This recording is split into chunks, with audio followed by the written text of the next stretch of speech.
Taco Tuesday. It's Taco Tuesday. Come on. It's Taco Tuesday. It's TacoTuesday.com. Taco Tuesday. It's Taco Tuesday. It's Taco Tuesday. It's Taco Tuesday. All right, guys, what's up, everyone? Welcome back to another episode of the TacoTuesday.com podcast. I'm your host, Corey, joined by my co-host, Crawford, of The Best Seats.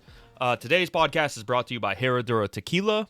We're excited to have our guest, Chef Trinidad Machete Gonzalez, the owner and operator of Gordo Ninos in Texas.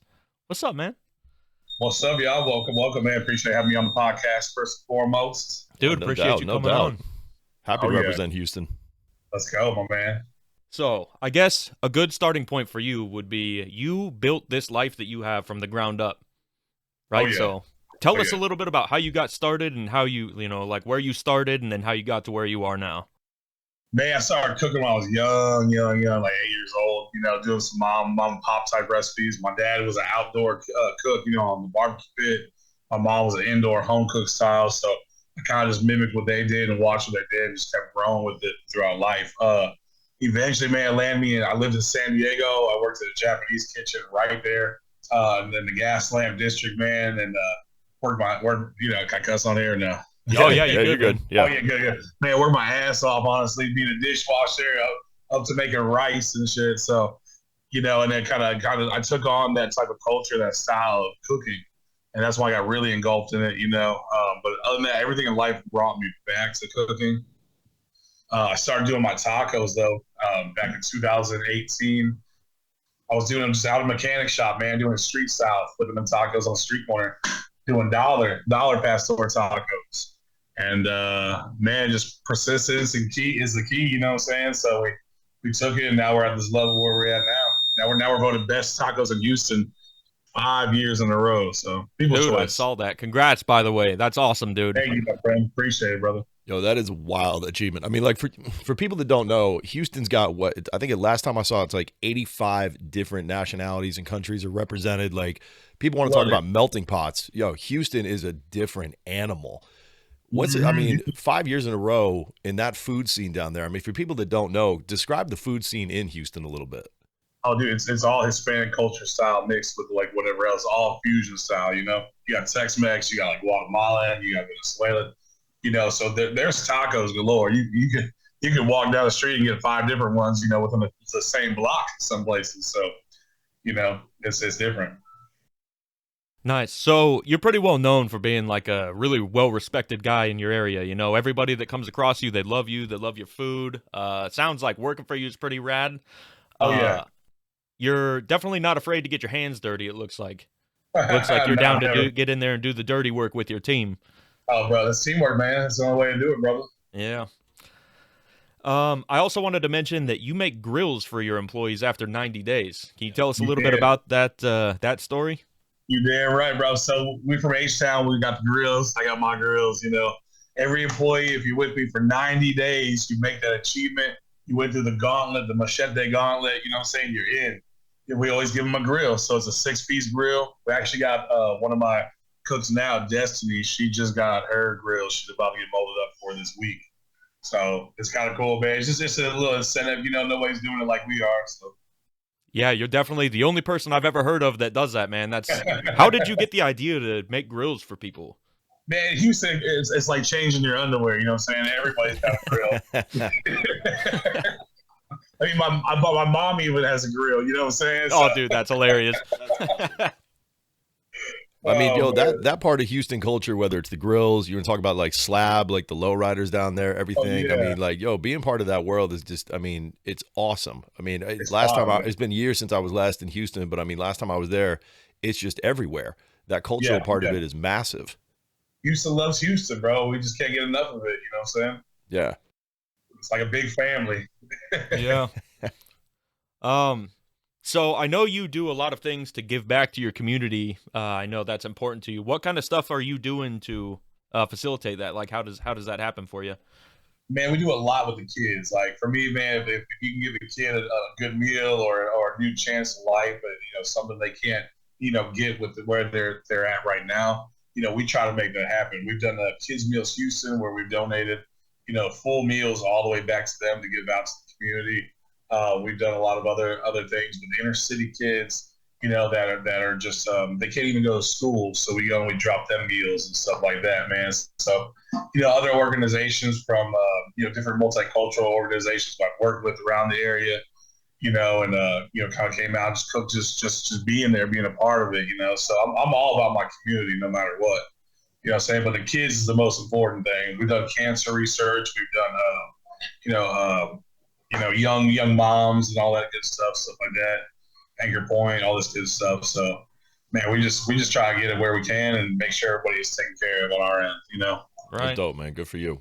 That's awesome. That's especially cool for somebody that, like, you built everything that you have from the ground up, essentially. So for you to have to work your ass off like that, get to where you are, become successful on your own, and then use what you've built with your own time and, blood, sweat, and tears, probably literally, to give it back to other people, man. That's a pretty respectable thing to do. Not a lot of people do that. No, not people don't, man. But I just do it because it needs to be done. Yeah. There's too much out there where I have my life. I enjoy my life. But I want other people to enjoy their lives, get the best, the most they can out of it. You know what I'm saying? Right. Cool, man. You mentioned 5 years running Best Tacos. I mean, we kind of mentioned like what an achievement that is, especially in that food scene down in Houston. Talk about your food a little bit and kind of like, what do you think, in your opinion, like what made him really warrant that award? I mean, because again, your style of food, your style of cooking, for people that may not be familiar with it, let's talk about that a little bit and kind of your approach to food. Man, my style of cooking is totally different. I'm first generation over here from in Texas. So I was born in Galveston, so we got the Tex-Mex side, we got the Hispanic culture. Also, me being Japanese trained, all kind of comes to this collision, dude, and makes this beautiful magic happen, I think, with the food. You know what I'm saying? So I can't really put a specific point on it. I just call it New Mexican. You know what I'm saying? Yeah. or Q-Tex. You know what I'm saying? Houston, Texas mix. But man, honestly, we put a lot of love into it. Everything is from scratch. I go and source the products. I can tell you exactly where the farms came from our meat. I can tell you the farms from our veggies. We make sure it's the highest, best quality you can. And a lot of people do that, man. But you can have all the best ingredients. It just depends how much love you put in that shit. Yeah, no doubt. And then the lean sauce, of course, that shit just goes off the chain, puts a whole nother level on it. The purple sauce, y'all probably seen. Oh, that was my next question for you, dude. Yeah, man. So I see you sell it in I'm gonna send y'all a couple bottles out there, man. So hey, I would dig it. I'm very curious. I wanted to ask you what goes in it, but I know that's probably a secret. Don't want to give out too much information on that. I just released a secret about it. We actually put Paul Wall's tears in it. That's what makes it purple. You know what I'm saying? I knew it. So I think I have a good idea on where the inspiration came from. Lean sauce. You sell it in we'll call it a interesting bottle that you don't see a lot of other sauces come in. Yeah, how much can you tell us about the origin story for that? Man, it's funny. There's so many things out there in the world that's purple. I want to do something kind of back to the culture, but in a culinary way. And man, I was thinking purple tacos. I was like, nah, somebody's doing pink tacos. I was thinking, purple meat maybe, but people were like, nah, it looks like Barney's shit. So, I was like, let's make a drink sauce. Let's make a cool sauce that's purple. That's kid friendly. You know what I'm saying? That's everybody would enjoy. I'm a sauce guy. I eat the shit out of sauce. So. But man, it took 9 months to create it, dude. It took 9 months. Damn. It was trial and error. I had to let some of it spoil to figure out how long the expiration would be on it, and you get sick. And it was a cool process, honestly. I'm not gonna lie. But man, the lean sauce is born, bro. 9 months later, That's iconic. Yeah, no doubt. It is good, man. It's good. It's good. It makes all your food look really good, too. It's not often that you see a sauce that you could put on any kind of food, really, that's purple. No. I don't know that I've ever eaten purple food that wasn't, like, I don't even know if I've had anything that's purple. So, you will this week. You want to send you them bottles? Y'all will this week. Dude, I'm about to put it on everything. I can't wait to try the lean sauce, man. I do. We dip it with pizza. We put it with our seafood. Even in some, like, Alfredo pasta, that shit is just gas. Ooh. Yeah, that's contrast. That makes it stand out for sure. I can see that popping off. It does, man. It does, for sure. Yo, you mentioned Paul Wall jokingly, but I mean, Houston's also known for its music scene, like in a wild way. The music scene down there is massive. What's it like for you kind of working with musicians and stuff like that and having all that like right in your backyard? Man, it's an honor, bro. One of the first to ever put me on was Will Lean. Yeah. He's one of the original SUC Screwed Up Click members. Y'all know DJ Screw, obviously. He's one of the originals. Will Lean was. So he put me on my first Houston event. That's kind of where I got my name started at. But now I get to work for like my favorite rappers like Zero. You know what I'm saying? That's one of my boys. Listen to him grow up was live as fuck. OC's my boy. We be cooking with him a lot. So, man, it's really cool because everybody in the Houston culture, it's all love. You know what I'm saying? It's not like, oh, this is me, get the fuck away. It's more like, what's up, man? What you got? And everybody's cool with each other. So for me, it's a different style than most are accustomed to. But everybody's got to eat, baby. So yeah, no doubt, True no story, doubt. if the shit's good, they gonna eat. You know what I'm saying? Everybody gets along over tacos. This is a fact. True. Hell yeah. Dude, this it's is a true. fact. Tacos, man. One of the things that I think is really, really dope. I know some of the other folks from Taco Tuesday got to go down and check out your spot. And again, like it's been a minute since I've been back in Houston. I love that y'all are right next to NASA.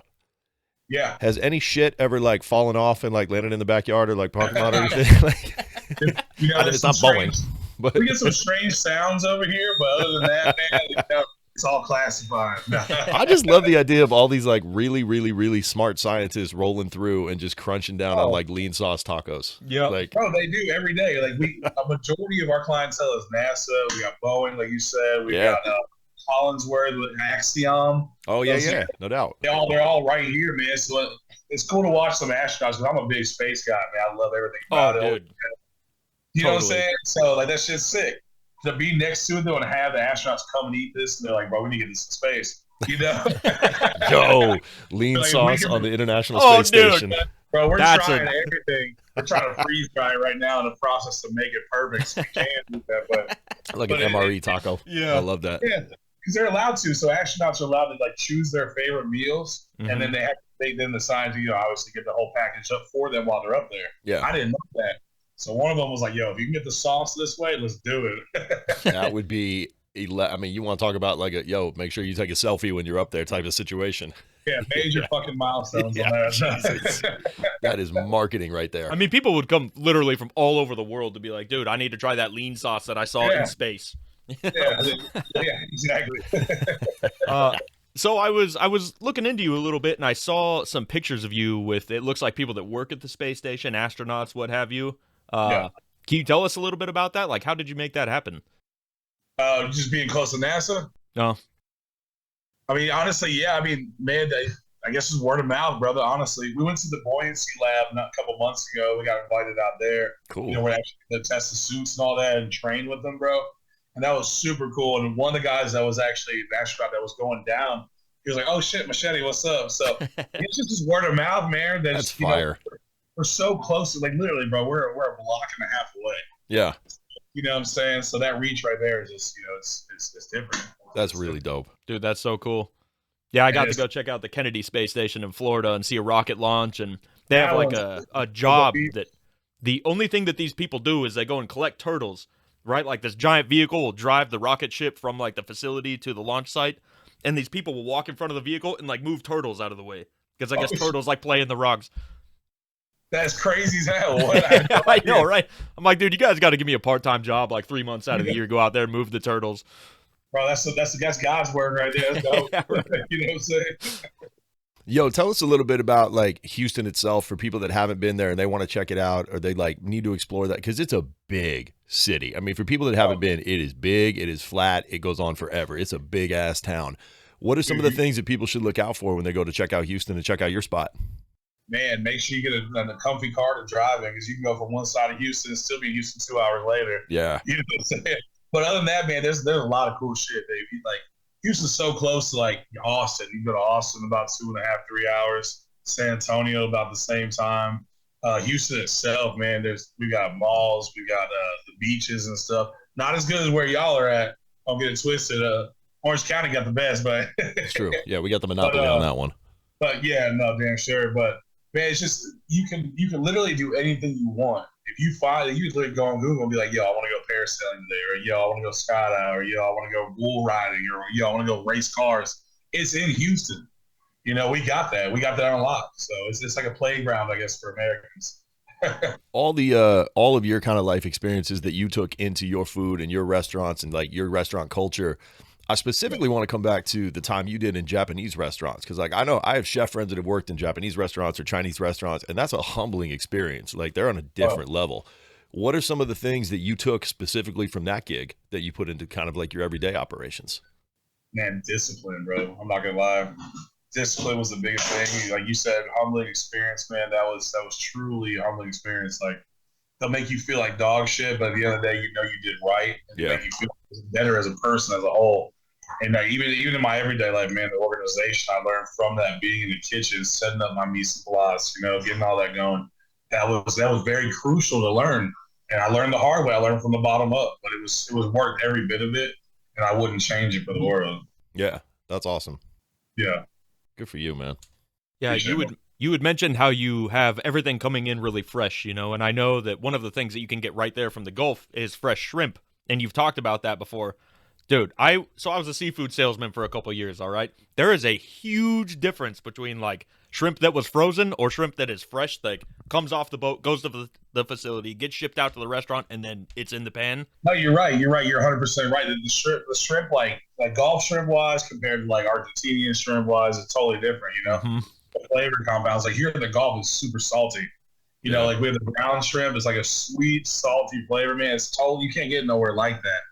And then with the shrimp being like you're saying from the frozen to the fresh, like our market, I mean, dude, we're right here. So it's like, I don't know, maybe 3 miles down the road. Yeah. You get that fresh shrimp and all that stuff.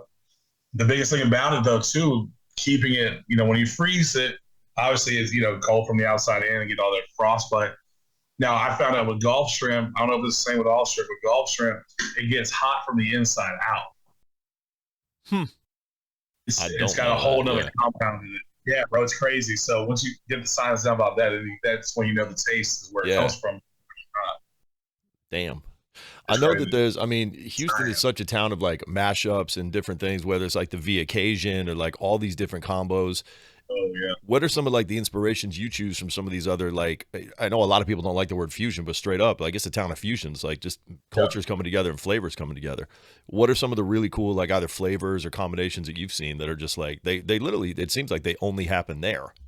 Yeah, it's crazy. Like, we do, a thing that's called Trippy Thursday. So every Thursday we do something totally off the wall. And that's when we do our fusion stuff. That's when we have fun with it. Like this last week we did, the bao dumplings, the bao ones. Yeah. We did a birria, a bulgogi bao. So we took 3 motherfucking cultures and put it in one. That immediately sounds electric. It was insane, bro. So we did that. I'll do my Mexican sushi. So for my Japanese training, I'll do like Mexican sticky rice, put our pastor in there. Yeah. Roll it, and burr fry it, put some sauce on it, drip it out. But man, yeah, it's cool how you does it. Like the occasion you said it like on the point, bro. That shit is gas. Yeah, that is different. Y'all like crawfish, I assume, right? Yep. Oh yeah, like, yeah, 100%. Crawfish, so you know what's up. Then that Cajun crawfish is totally off the chain.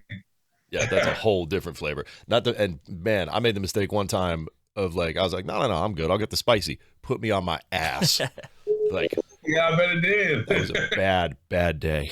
All the oils and all that, man. You come out the next day, you're like swearing to God you won't do it again. No, dude. No. Sometimes you try some Cajun food and you think that you can handle spicy, right? You're like, whatever. I can eat habaneros. Dude, Cajun spice is a different level, though. Yeah, those people don't play around. Man. Yeah, that's the one that makes you sweat. That's the one. Shout out to the homies in the booth. Those guys know how to throw it down. Yeah, they're different. I know people kind of forget. They think Texas and they forget that y'all do got the coast right there. Like the beaches and stuff, it is right there. Like Lake Charles, casinos, all that shit. Like Louisiana's an hour and a half away, man. We're close. We neighbors. That is a different world of flavor, man. Louisiana's a whole different ball game. Oh yeah, I love out there, man. Y'all been to New Orleans at all? Yeah, no. I mean, I've been to New Orleans before, Shreveport, like a bunch of those areas down there, and it's just wild. Yep. It is wild, man. It is wild as hell. No, I'm definitely excited to go check out New Orleans. My wife's a flight attendant, and that's like one of her favorite cities to go fly to and have layovers in is, go to New Orleans, go out, explore the town, have drinks, get good food. Keeping it on the theme. Food, the culture there is just insane. Oh, yeah. I mean, just wild there. The food culture is like, that's history right there. That goes back and back and back. had a boudin taco there when I was there last time. It was a boudin taco with some red beans and rice inside of it. And I was like, yo, what the hell is this shit? Like, but it was amazing, dude. Man, I that had seems nothing like, like it. that seems like sacrilegious kind of, but I don't know. I kind of dig it too. It kind of was. It kind of was. Keeping it on theme for the podcast, Taco Tuesday, talking your tacos. Obviously, you said best multiple years running.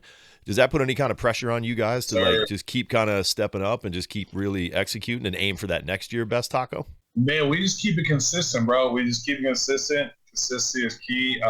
You could go and have our tacos 4 years ago and come back today and still get the same fucking flavor.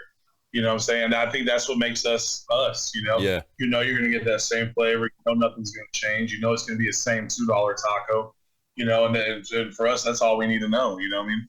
Yeah, no doubt. I mean, the price point, you just mentioned it. I wanted to talk about it, but like, because obviously the big combo or the big thing that everybody's talking about in the industry right now is like the cost of goods, the cost of food.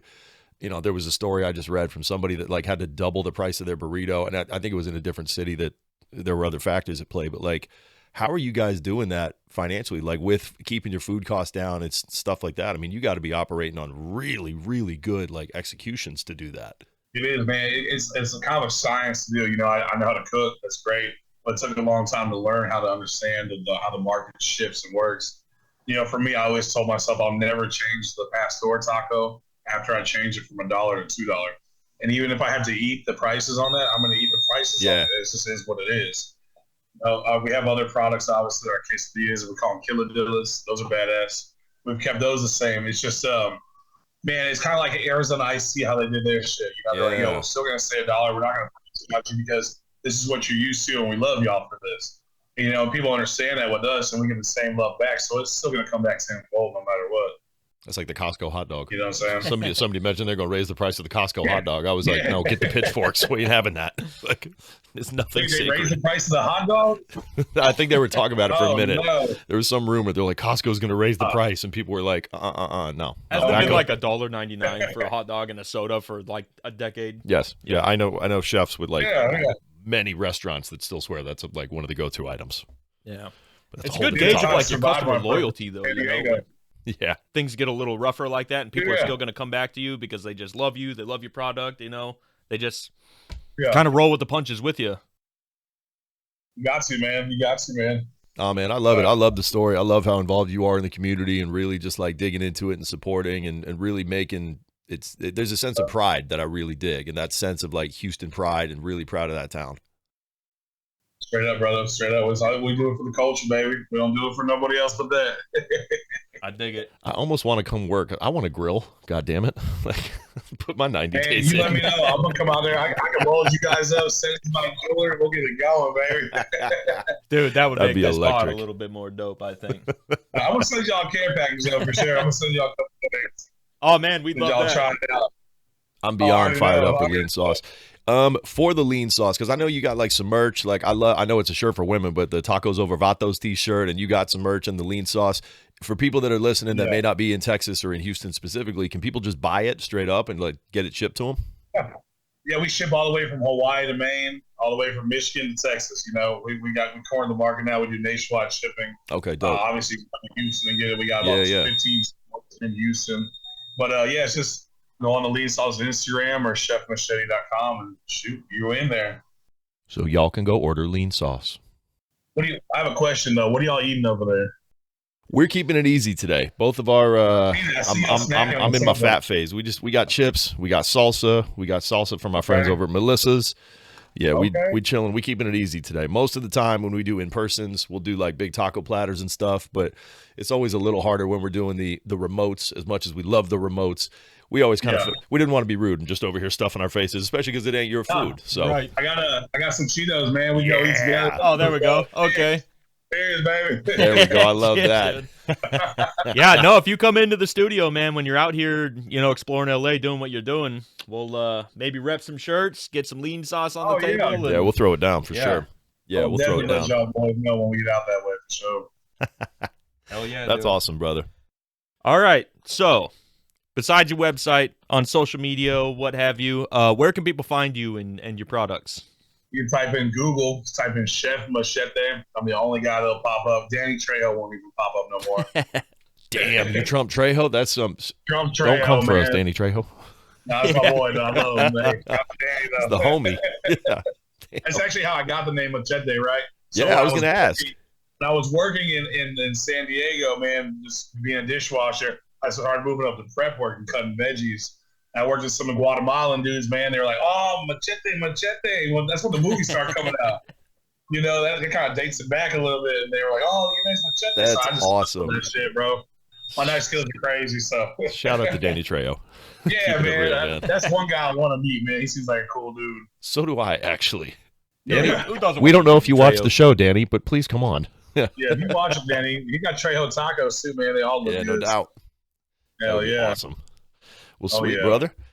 So website, obviously people can just find you there if folks are in just Houston. Google Chef Machete. Instagram, it's Real Chef Machete. Facebook's the same thing. It's not as popping as the Instagram, but you know how Yeah. we go. Yeah. Awesome, brother. Well, we can't thank you so much for taking the time to sit down and, fired up to share the story and get some people out eating some tacos in Houston. For sure, man. Hey, appreciate y'all. Appreciate the whole production crew. Let everybody know I said what's up. And then, man, we'll see y'all in the next turnaround this summer. Awesome. All right, No man. doubt, Chef. So, I guess that wraps up this episode of the TacoTuesday.com podcast. Happy Taco Tuesday and cheers. Peace. If you ain't on Taco Tuesday, you ain't it. That's Facts. right. It's a fact. That's a fact. TacoTuesday.com. Taco Tuesday. It's Taco Tuesday. Taco Tuesday.